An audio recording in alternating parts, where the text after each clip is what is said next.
Hello everybody and welcome back to the Color Gemstone Academy. My name is Paul Deasy, your instructor, and this is my YouTube channel, Paul Deasy Gemstones. Well, today we're going to talk about one of my favorite gems that are mined in America, and I suspect many of you have never even heard of this gem. It is called White Buffalo, and you see a picture of that on your screen right now. I know there's a saying that says, life is what happens to us when we're making other plans. Well, similarly, I have my own saying about going to the mines. Sometimes the best gems that you find occur when you're actually looking for something else. And that's exactly what happened to us when Judy Crowell, my wife, and I went to film some turquoise mines in Tonopah, Nevada. Now, Tonopah, Nevada, and you can see on your map, is about midway between Las Vegas, Nevada and Reno, Nevada. You'll also notice it's on the western edge of the state of Nevada, which butts up against the eastern edge, borders with California, in a place called Death Valley. And there's a place in Death Valley called, what do they call it? The Devil's Hole, I think it is. And there's more on that later. You're going to find out why that's important. So we drive to historic Tonopah, which is about a 3.5–4 hour drive between Las Vegas until we get there.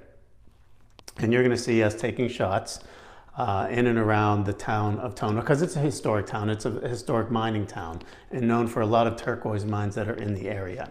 So you will see right there, Judy is the producer, and she's taking fastidious notes. And the man holding the camera is a man by the name of Lee Koenig, a friend of ours who works in production and video. He's a videographer. So we brought him on this trip so we could get some really professional looks at what was going on. And this had to be 5 or 6 years ago at least, I think it was. So after we get settled and we had taken a couple of shots of the town, there's an old mining museum, and there's some older buildings and some really fly-by-night hotels. I think we stayed in one of those. So the next morning we get up bright and early and we start to drive toward the various turquoise mines on this desert, well, road, if you want to call it a road. You're really, I guess if you're in the mining business, you know where all of these are going, but all I saw was like scrub grass and sand. And we drove for many hours to get to where we were going. And here's the big truck. You can see a picture of that. And he took us on some very treacherous roads, because when you are going to a mine, very often, you know, we're introduced by a mutual friend. His name is Peter Vida. You've heard me talk about him before. Been in the turquoise business forever. And he introduced us to a gentleman named Dean Otteson. And the Otteson family's been miners around Tonopah for generations. But when they meet somebody for the first time, and especially when we are introduced as people that are in the shopping channel business, you know, the body language is kind of like this. Like, what does this city slicker, you know, wearing a suit and tie on TV know about what I have to go through in the mining business? So they will test you when you get out there. They want to know if you're going to be the kind that curls up and cries when the going gets tough.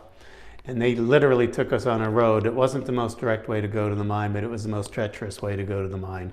And I was sitting right on the out edge, and on this road, there was probably a 200-foot drop. So he makes one false move with that steering wheel. We're all going over the cliff, and we're all gone. So, so that was sort of the test. Now we get to the location, and it's the Royston mine. Mining area in Tonopah, it's actually on the outskirts of Tonopah in the desert, is really, really well known for some really incredible turquoise mines over the years. So we were shooting at Easter Blue, Royston, Pilot Mountain. Some of these turquoise mines, Tiffany and Company had an interest in back in the day when turquoise was getting $100 a carat. It was that famous back then and that scarce. So, so then we were doing some shooting, we were doing some interviews, and it's very interesting because you can see as I'm asking questions of Dean Otteson, and here's a picture of us in front of an old abandoned mine building. And And as I'm talking to Dean and asking him questions and talking about the turquoise business, he begins to realize, hey, this isn't some idiot on TV. This is a guy who knows the mining business and knows what we go through. And it's stories that they really want the public to learn. They want people that are telling the truth about turquoise. So we became very good friends, and he subsequently, years later, would contact me all the time saying, hey, I found new turquoise. You're the first guy I thought of. So that's one of the things that I love about what we do. So here we are in front of that abandoned mine building. And I'm talking to Dean. He's the short guy, and you'll see Lee holding the camera, shooting us both. I'm looking through the windows of this abandoned building, and I noticed there's newspapers in there. And the newspapers were like from the 70s, but it was like frozen in time. It was like untouched by Mother Nature, because it's so dry out there. Like if that was in Florida, by a week later with the humidity, the newsprint would be unrecognizable. But we saw you could literally read the paper that was on the floor. And as I'm talking to Dean, he happens to say, well, there's a lot of abandoned places around here since the 60s and the 70s.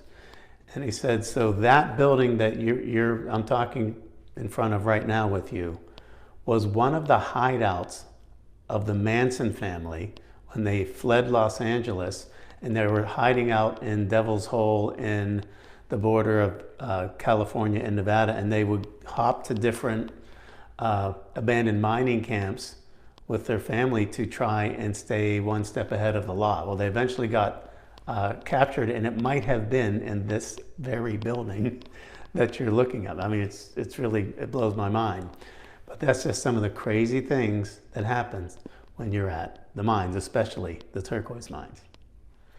Well, you know, I've always said that I learn more from these mining trips about gemstones than I would in a month of Sundays taking courses with the Gemological Institute of America. It's just so fascinating. But who knew we'd be following in the steps of one of the most notorious killers in American history. And there we were at a place where he was hiding out outside of Tonopah, Nevada. Okay, so after a day of filming multiple turquoise mines in and around Tonopah in the desert area, we go another couple of hours in the middle of the desert where we don't know where it is, where Dean Otteson and his wife have another claim on a gem that I had never really heard of before. And it's called White Buffalo. Now, White Buffalo is one of my absolute favorite gemstones. In fact, I'm wearing my bolo tie that I do sometimes, even in a tuxedo. I'll wear this in lieu of a bow tie. It's a black and white gemstone, and there's a little controversy surrounding that, and I'll talk about that in a little bit. But I wanted to show you some of the rough. And you're also going to see some pictures where we were kind of rooting in and around this area where the White Buffalo mine is. And you see some really big specimens of rock. This is one I brought home expressly from that trip. This is what the rough looks like. This is not polished yet, but it polishes similar to turquoise, kind of a similar hardness to the turquoise and polish of the turquoise. I have some other polished examples of stones that I can show you. See, it polishes up beautifully nice. In fact, you can see the luster of my studio light shining off of this stone. The reason I say there's a little bit of controversy surrounding this stone is a lot of times, and even I think the Ottesons back then were referring to it as White Buffalo turquoise. And this ensued in many, many arguments over the years that I've had with other people in the business. Because basically turquoise, its chemical composition is a hydrous phosphate of copper and aluminum. For example, if you do not have copper in any stone that you're identifying, no matter how much it might look like turquoise, it's not turquoise. Turquoise is defined as a hydrous phosphate of copper and aluminum. And the copper is what gives it that blue color. And if you have iron in it, that's what gives it the green color. That's it. Now there is, and here's where I think the controversy got started. There was something called white sacred turquoise. And white sacred turquoise was from the Dry Creek mine. And it was sometimes it had some white in it, but it also had blue. But that blue was very, very light color of blue, almost like the color that you would see in a Larimar. And they would call that white sacred turquoise. Well, I think people took liberties with that name when they found something white that looked like turquoise, and they started to call it sacred white buffalo turquoise. White buffalo has nothing to do with turquoise. And I think one time they even found a seam of blue running through one of the specimens, so they said, yes, it's turquoise. The reality is the chemical composition of your white buffalo is calcite and quartz. And quartz, remember, is a 7 on the Mohs scale of hardness. Calcite's only a 1.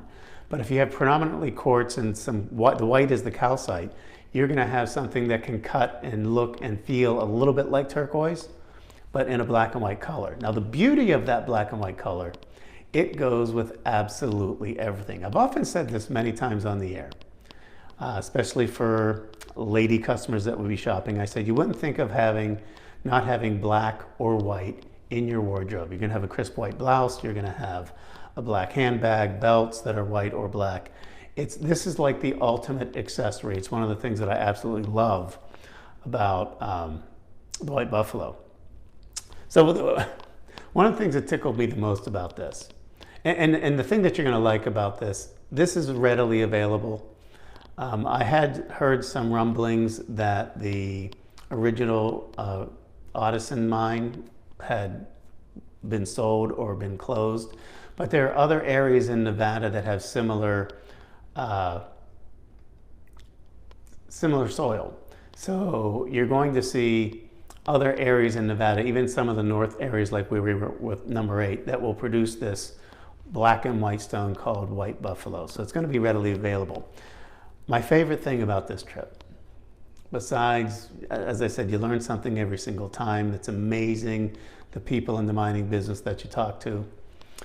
But you see, here's a picture of, me. You'll see Lee not holding the camera in this particular case. You'll see Dean Audison and his wife. And we're all in this dusty, dirty atmosphere of this mining's a dirty business.